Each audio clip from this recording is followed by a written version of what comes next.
Yves Godard a-t-il jeté ses enfants à la mer après avoir assassiné sa femme? Si est-il la question qui taraude de la France entière depuis maintenant 25 ans.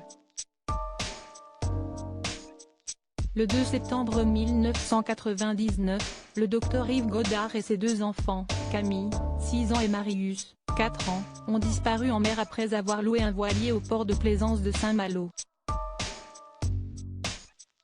Quelques jours plus tard, du sang appartenant à l'épouse du médecin, Marie-France Godard, a été découvert dans le combi de son mari et dans la maison familiale. Les soupçons des enquêteurs se sont rapidement tournés vers le père de famille, donnant lieu à des recherches approfondies pour établir une chronologie précise des événements. Dans le premier épisode du documentaire Dr Godard, l'homme qui voulait tout quitter, diffusé ce dimanche 5 mars sur TF1, Thierry Lezeau, directeur d'enquête, explique avoir épluché les heures ayant précédé l'embarcation des Godard à bord du voilier Nick.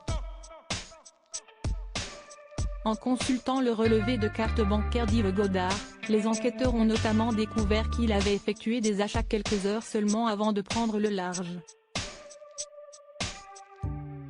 Il est allé à l'Intermarché de la Découverte, à Saint-Malo, explique Thierry Lezeau. Il va acheter une bouteille de whisky, il va acheter quelques petits jouets, il va acheter une bonbonne de myrrhe. Des emplettes jugées étranges par les enquêteurs, Godard ayant prévu de passer 5 jours en mer avec ses enfants. Que le médecin comptait-il faire avec une bonbonne de lessive sur un voilier? Pourquoi n'avait-il pas acheté de vivres?